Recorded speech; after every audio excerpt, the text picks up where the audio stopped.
आज अगर अफगानिस्तान की असली चुनौती को समझना हो तो सबसे पहले बिजली की कहानी समझनी होगी, क्योंकि बिना बिजली के ना उद्योग आगे बढ़ता है और ना ही आम लोगों की जिंदगी आसान होती है। अफगानिस्तान को हर साल लगभग 4 से 4500 मेगावाट बिजली की जरूरत पड़ती है, लेकिन उसकी अपनी क्षमता इतनी नहीं है कि वो ये पूरी मांग खुद पूरी कर सके। मौजूदा हालात में देश अपनी जरूरत का केवल 30% हिस्सा ही खुद बना पाता है। बाकी की 70% बिजली उसे बाहर से खरीदनी पड़ती है। ये बिजली मुख्य रूप से उज़्बेकिस्तान, तजाकिस्तान, तुर्कमेनिस्तान और ईरान जैसे पड़ोसी देशों से आती है। यानी अफगानिस्तान की ऊर्जा व्यवस्था काफी हद तक दूसरे देशों पर टिकी हुई है। अगर किसी वजह से सप्लाई रुक जाए तो पूरे देश पर उसका असर तुरंत दिख सकता है। यही वजह है कि वहां बिजली सुविधा नहीं बल्कि एक बड़ी रणनीतिक जरूरत भी है। लेकिन कहानी यहीं खत्म नहीं होती, क्योंकि जितनी बिजली इंपोर्ट की जाती है वो भी पूरे देश तक नहीं पहुंच पाती। आज भी करीब 65% आबादी के पास पावर ग्रिड का सीधा कनेक्शन नहीं है। इसका मतलब ये है कि केवल 35% घरों में ही नियमित बिजली पहुंचती है। गांवों और दूर दराज के इलाकों में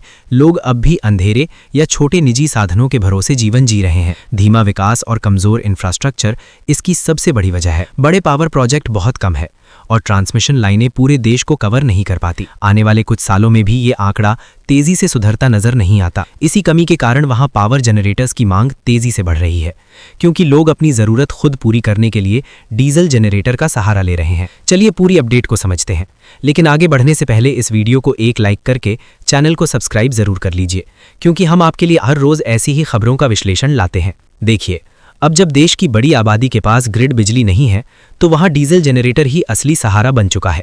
जो लोग शहरों के बाहरी इलाकों में रहते हैं या जिनकी दुकानें और छोटी फैक्ट्रियां हैं, वे अपनी ज़रूरत के हिसाब से छोटे और मीडियम साइज़ के जनसेट खरीद रहे हैं। खासकर ईरान बॉर्डर के पास रहने वाले लोग सस्ता ईरानी डीजल लेकर जनरेटर चलाते हैं, क्योंकि उनके लिए ये तरीका ज़्यादा भरोसेमंद और कई बार सस्ता भी पड़ता है। इसी वजह से पिछले कुछ सालों में अफगानिस्तान का जनसेट बाजार लगातार बढ़ा है। पिछले वित्तीय वर्ष में अफगानिस्तान ने फर्स्ट और सेकंड हैंड मिलाकर करीब 5500 पावर्ड जनसेट इंपोर्ट किए थे। ये जनसेट मुख्य रूप से चीन, ईरान, तुर्की और यूएई से आए थे, जबकि कुछ सप्लाई पाकिस्तान के रास्ते भी हुई थी। बाजार में सबसे ज्यादा पकड़ ईरानी और चीनी कंपनियों की है, क्योंकि उनके प्रोडक्ट सस्ते होते हैं और आसानी से उपलब्ध हो जाते हैं। कई बार पाकिस्तान से जो जनरेटर अफगानिस्तान पहुंचते हैं वे भी असल में चीनी पार्ट से बने होते हैं या सीधे चीन से री एक्सपोर्ट किए जाते हैं।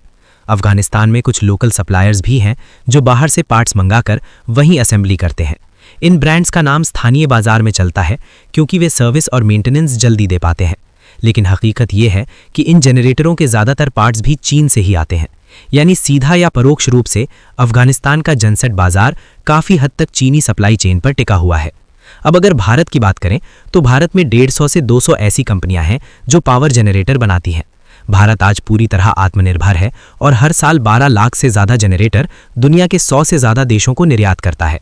अफ्रीका, मध्य पूर्व और दक्षिण एशिया के कई देशों में भारतीय जनसेट अच्छी साख रखते हैं। फिर भी अफगानिस्तान के बाजार में भारत की हिस्सेदारी 5% से भी कम है। यहाँ तक कि जो भारतीय जनरेटर आज अफगानिस्तान में चल रहे हैं उनमें से ज़्यादातर भारत की ओर से दी गई मानवीय सहायता के तहत पहुंचे थे। ये जनरेटर सरकारी इमारतों, अस्पतालों, दूतावासों और कुछ सार्वजनिक संस्थानों में लगाए गए हैं। यानी निजी बाजार में भारतीय कंपनियों की पहुंच बहुत सीमित है। इसका मतलब ये नहीं है कि भारतीय प्रोडक्ट की गुणवत्ता कमजोर है, बल्कि असली समस्या व्यापार मार्ग की है। अफगानिस्तान एक लैंड लॉक्ड देश है। उसके पास अपना कोई समुद्री बंदरगाह नहीं है। भारत से सामान भेजने के लिए उसे या तो पाकिस्तान के रास्ते जाना पड़ता है या फिर ईरान के रास्ते। पाकिस्तान भारत को ना तो लैंड रूट देता है और ना ही एयर स्पेस के जरिए आसान पहुंच मिलती है। ऐसे में भारत को ईरान के बंदरगाह के जरिए लंबा रास्ता तय करना पड़ता है, जो समय और लागत दोनों बढ़ा देता है। ईरान का समुद्री बंदरगाह अफगानिस्तान से करीब 1800 किलोमीटर दूर है, जबकि पाकिस्तान का बंदरगाह लगभग 1400 किलोमीटर की दूरी पर है। दूरी कम होने की वजह से और राजनीतिक कारणों के चलते अफगानिस्तान के लिए पाकिस्तान के रास्ते चीन से माल मंगाना ज़्यादा आसान और सस्ता पड़ता है। यही वजह है कि भारतीय कंपनियां चाहकर भी वहां बड़ी हिस्सेदारी नहीं बना पा रहीं। जब तक सीधा और आसान ट्रेड रूट नहीं बनता, तब तक अफगानिस्तान के जनसेट बाजार में भारत के लिए बड़ी जगह बनाना बहुत कठिन दिखाई देता है। अब सबसे बड़ा सवाल यही है कि क्या आने वाले समय में ये तस्वीर बदल सकती है और क्या भारतीय जनरेटर कभी अफगानिस्तान के बाजार में मजबूत जगह बना पाएंगे? इसका सीधा जवाब अभी के हालात में मुश्किल ही नजर आता है। जब तक सीधा और आसान ट्रेड रूट नहीं बनेगा, तब तक लागत ज़्यादा रहेगी और डिलीवरी में समय भी अधिक लगेगा। किसी भी व्यापारी के लिए कीमत और समय दोनों सबसे अहम होते हैं और अफगानिस्तान जैसे संवेदनशील बाजार में तो ये और भी ज़्यादा मायने रखता है। अफगानिस्तान की भौगोलिक स्थिति भी एक बड़ी चुनौती है, क्योंकि वो पूरी तरह लैंड लॉक्ड देश है।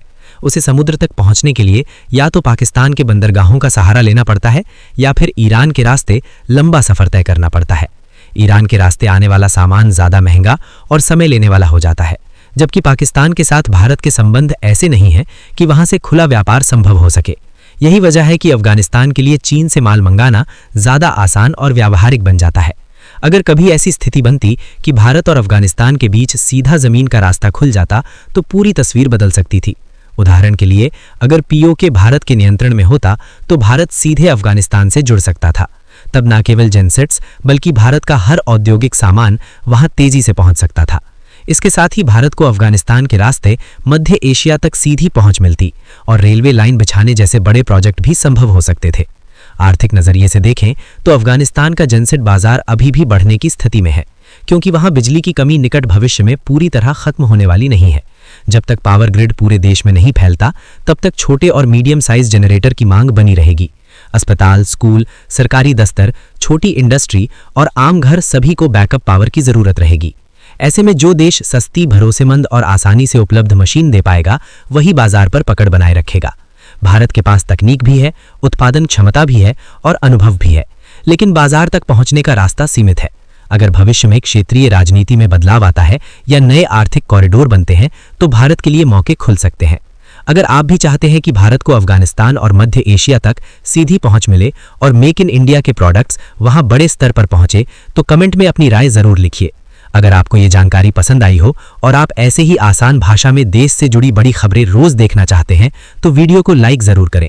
इसे अपने दोस्तों और परिवार के साथ शेयर करें ताकि सही जानकारी ज़्यादा से ज़्यादा लोगों तक पहुंचे।